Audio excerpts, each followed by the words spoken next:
I'm Marc Edwards, welcome to Travelog and welcome to Tianshui in Gansu province. We're lucky enough to be here during their Chinese New Year celebrations, so hopefully we'll get to check out their famed Earth Fire Festival, as well as all the history and culture that this ancient city has to offer. So let's get going.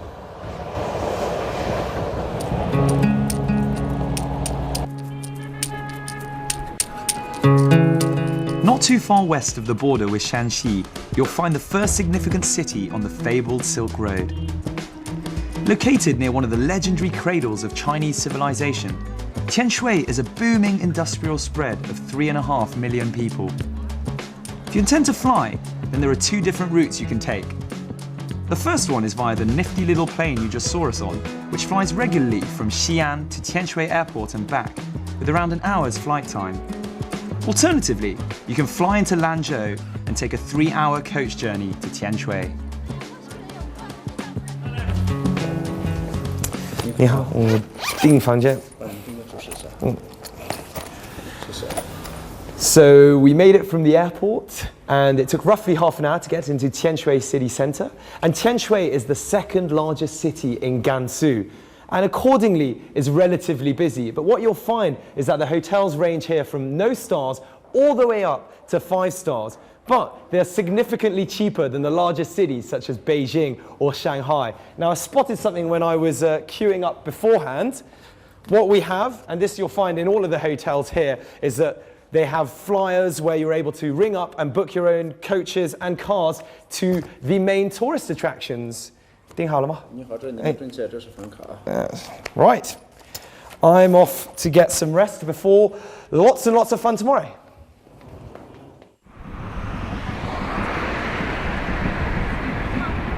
So if you happen to be in Tianshui on the 12th day of the first month of the lunar calendar, you'll come to their craziest party. It happens every year. It's the biggest Earth Fire Festival around. What they do is they all get dressed up, there's fireworks, there's floats running everywhere, and it normally starts at around 10 a.m, but if you get here before, which is where we are now at about 7 a.m, you get to see people doing their makeup and seeing all of the floats coming into town.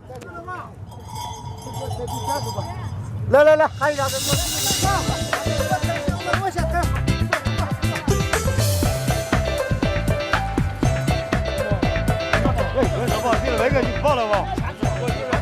The earlier you get there, the better.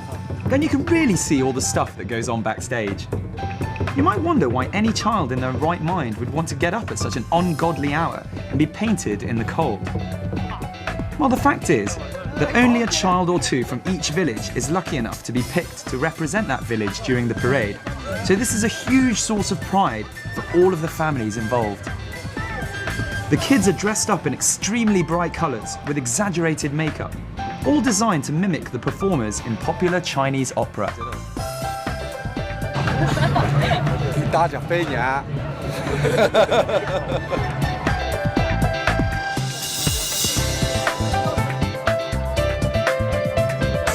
今天的表演有什么意思？你们都不知道，你根本不知道。They're a little shy this morning. It is 7:30 and it's absolutely freezing, so hopefully we'll get a few more answers later on as to exactly what it is that they think today's going to be about.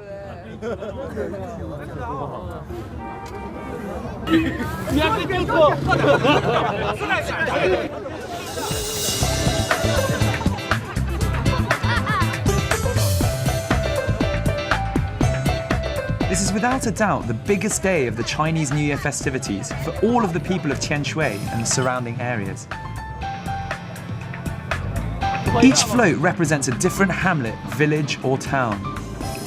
This explains why there's such an explosion of colour, since everyone is attempting to wow the crowds more than the people in front. Many of the typical symbols of Chinese culture, such as the lion and the dragon, are present here. But still, the whole thing is done in a typically northwestern style.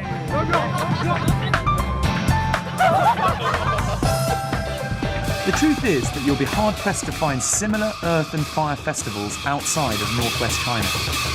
And it's undoubtedly one of the most traditional celebrations held in the city, encompassing all sorts of different aspects of Chinese culture and history. See if you can spot any famous characters from ancient legend. Tianshui is a fairly big place, and its festival attracts participants from all over eastern Gansu. This obviously means that the majority of the people taking part will have been up and getting ready by 5 AM in order to make the preparations by 7. That shows some serious dedication, and yet they still seem so energetic. You'll see people of all ages taking part in the procession, from stately ladies all the way to little children.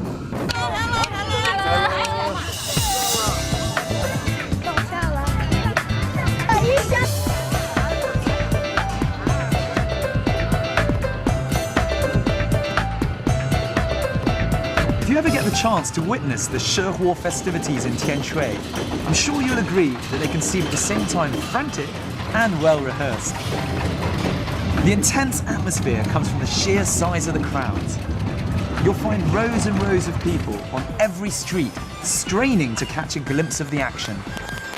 But it's all done in a jovial manner. Everyone's in good spirits as it's a public holiday, one of the most important on the Tianshui calendar. Kids have the day off school, and with the weather being particularly mild, it's a fun day out for the family. It definitely felt like the whole city was out watching and cheering.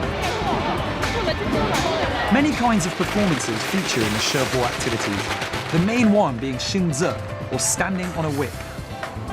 Don't worry, the children are not actually standing there in impossible positions. The secret lies in the various shapes of hidden wick used to fix the performance, which are made of steel. 蛇火有什么意思？因为我不太清楚。啊，蛇火。对。蛇火是个农民，这个大节日。啊。所以每年有这个表演。每年有，每年有。你们每年都来看吗？每年都看。你知道蛇火有什么意思？你不知道？你。嘛，高兴嘛，过年嘛，home 是吧？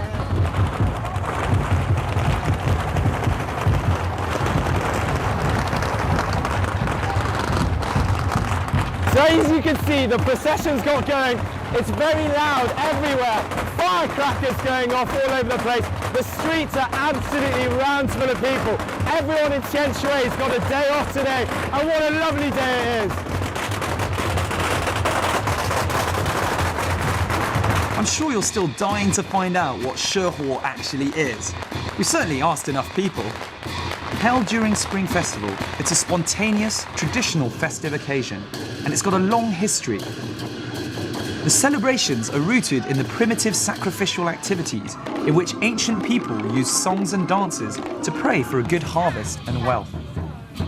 Linguistically, Shi originally refers to the god of the earth, and hence to the harvest and all the produce coming from the earth, while Huo literally means fire, which ancient people believed to have the magical power of driving away evil spirits.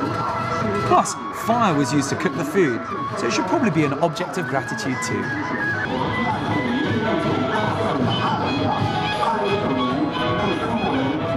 So it's just hit midday and the festivities go on till about 1. And then everybody here is going to head down to a small snack and food market where they can replenish their energy after watching everything around.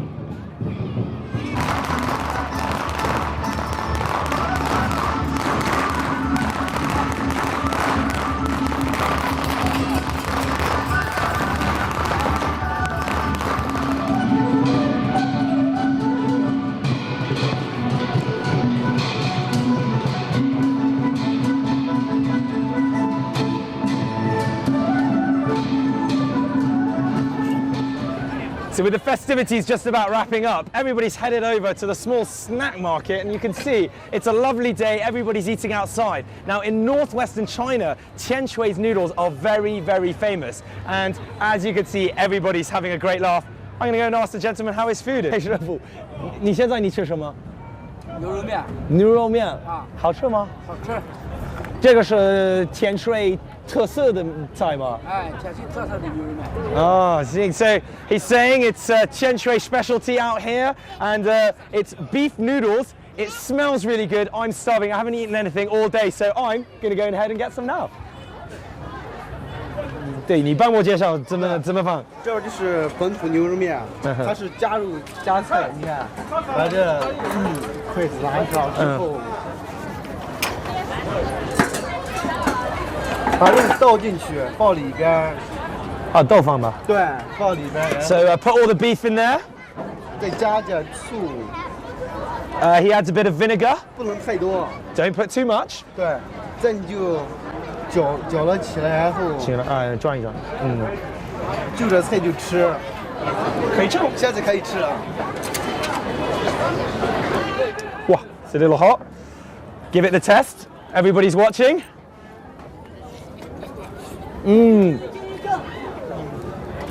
Lovely. Bit spicy. A lot of herbs in there as well. I think there's some spring onions. 哦，特好吃，特好吃。你们都喜欢吃吗？好吃吗？你觉得辣不辣？不辣。都觉得不辣。Wow. Well, this is it. It really is the dish to have. They've all been to the festivities before. You've even got the little children. They don't think it's spicy. My mouth is slightly burning, but they don't think it's spicy. What a nice day to be outside.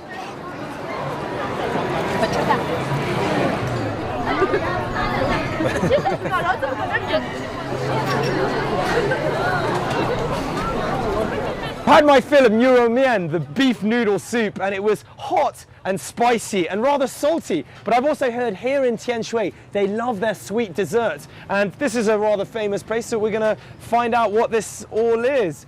这个是什么？这是元宵。元宵。在里面有什么东西？里面有这个炫子。它是配料有芝麻、核桃仁、玫瑰、桂花、蜂蜜做成的。但是我以前看了，我看了一次，他们就是做是不是这个是爆的？你为什么做这个？这是元宵，是我们北方的元宵。你以前看过的是南方的元宵。肯定是。Whatever happens, whether it's northern, southern, or done differently to what you've seen, you simply have to try this particular Chinese delicacy during the Lantern Festival. Now, interestingly, I've seen these done in the south of China, and well, they weren't done in this way. What they did is, in the same way of dumplings, they sort of rolled them up and sealed them that way. So it's strange to see the same sweet, but done in a completely different way. I guess that's just the difference between north and south, eh?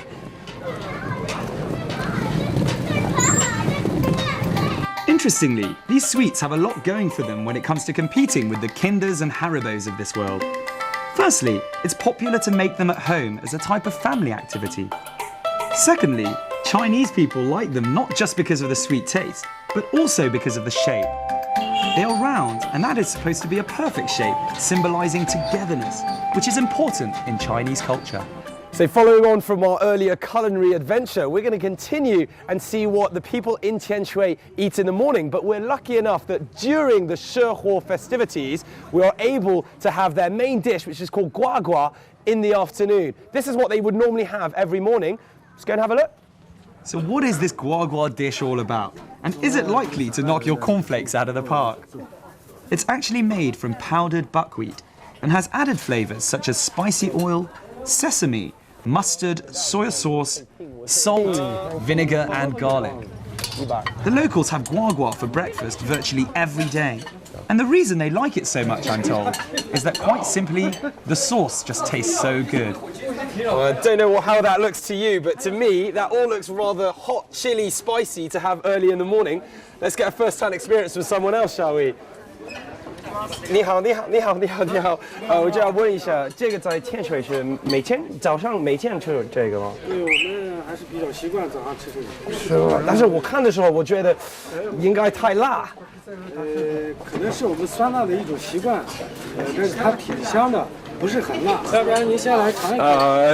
我就刚刚吃午饭，就是下次我吃在早饭的时候我吃的。这个挺好吃的，可能就是您不习惯。Well, I think I'll try it properly in the morning, like all the normal Tianshui Ren, and let this gentleman get on with eating his own food. 谢谢。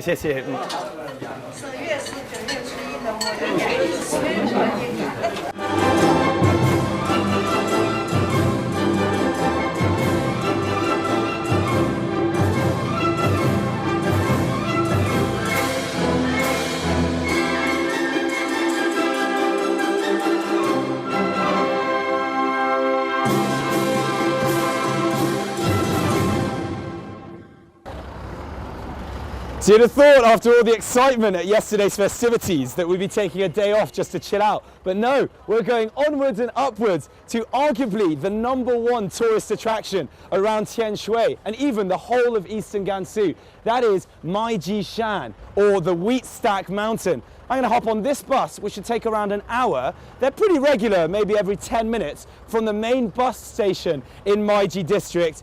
Pretty excited. Let's go and have a look.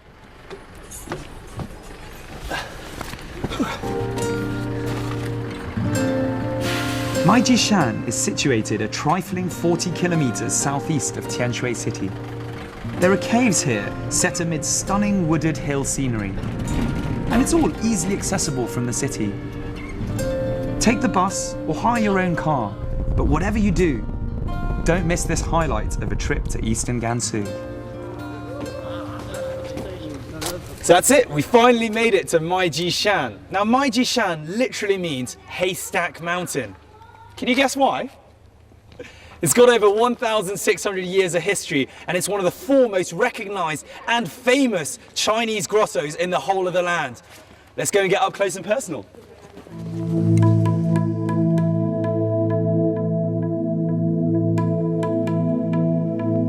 Once you're there, you'll immediately see why it's called Haystack Mountain. The name comes from its shape. It's the 4th largest Buddhist cave complex in China. And as with all the other sites, the natural setting is spectacular. It's almost unnatural how anything was carved out of this rock face all those years ago. It's thought that the work was carried out from 384 AD all the way to the Qing dynasty in the 17th century. Over the centuries, craftsmen built scaffolding along the cliffs and chiseled hundreds of caves out of the 142-meter tall mountain. In fact, there are 194 caves containing 7,200 sculptures and 1,300 square meters of murals.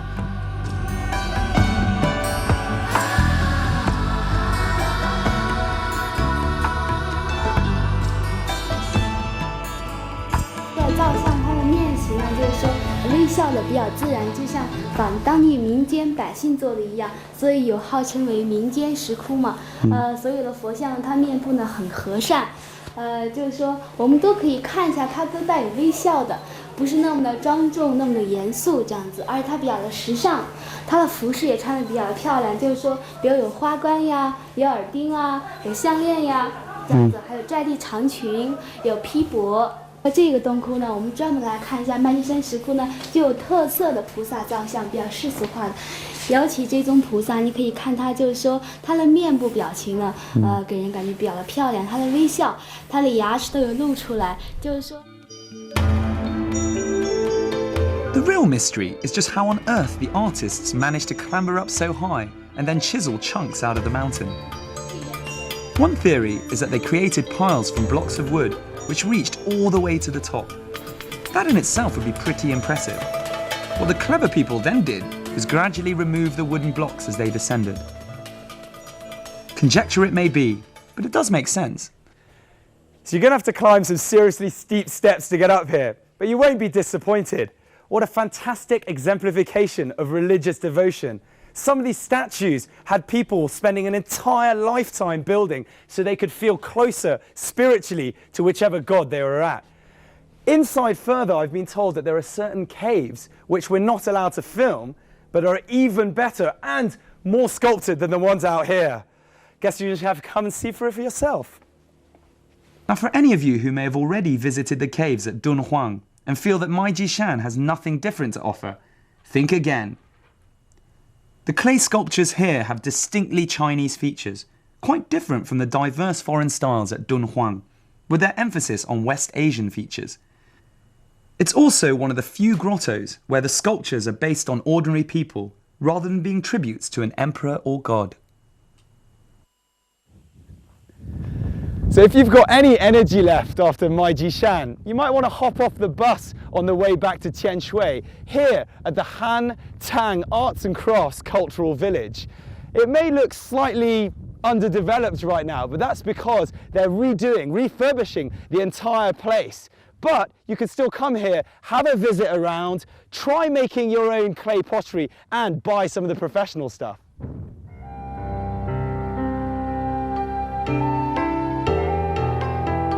Legend has it that when the highest cave was completed, Sakyamuni arrived at Maijishan to preach, and his 28 attendants threw flower petals onto the pilgrims below. If a petal rested on someone, it meant he or she was not a true Buddhist believer. However, to everyone's delight, all the petals scattered upwards towards the sky. Whether that's true or not, you're going to want to take home your own souvenir of Maijishan.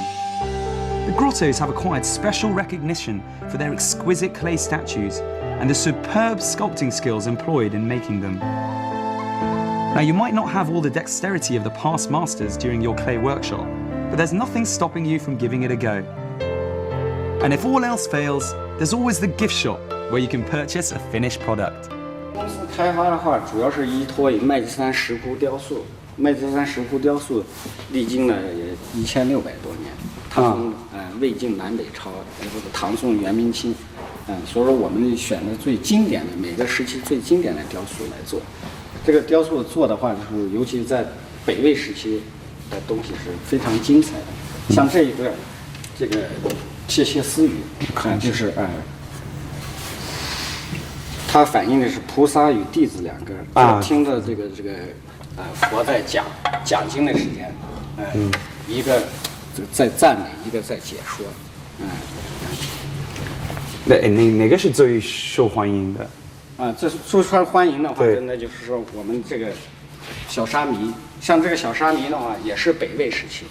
北魏时期，他那个反映的年龄的话，就是在14、15岁的时间，他刚可能进入佛门。进入佛门以后呢，他还表现了一种很调皮、天真烂漫，对佛干脆没有任何的理解，只是穿着这类这个是佛教的衣服，非常好玩，所以说他满怀喜悦，这个话是在这个西魏时期，西魏时期以后，这个年龄反映在17、18岁，他呢对似懂非懂这个年龄，所以说他面部的表情的话，还和红尘好像未了的这种面部表情，所以说他好像有很多的思想，复杂的思想在里边，像这一尊的话，已经反映他进入佛门，有一段时间，他反映他年龄的话，就是在25、26岁，所以说他呢表示对佛祖已经非常虔诚，对佛教的理解已经非常到位了，他就说这一生在供养佛和菩萨，所以我们这个雕塑的话，都是按原来的表情，做的非常到位，所以要反映非常传神的这种他的理念。说过去人做的话，中国的雕塑它主要反映的是内心的东西，就是神，他的神，神的就是他内心的思想，它反映了他面部的表情，所以所有的所以说我们这个雕塑哈就非常受这个专家和游客的非常的欢迎，非常好。我充电箱还带了10张。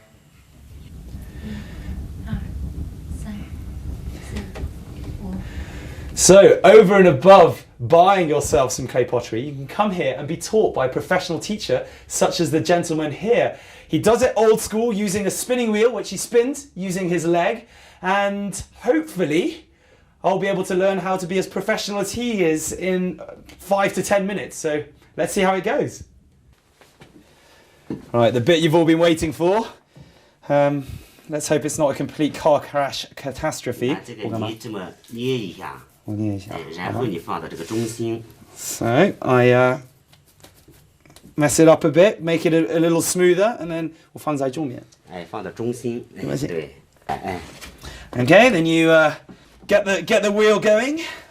It's really not as romantic as in the film Ghost. It's not how you picture it in real life, is it? 然后干嘛？然后那里面有水，水So get the water. 然后水里面这么多着。And just hold on.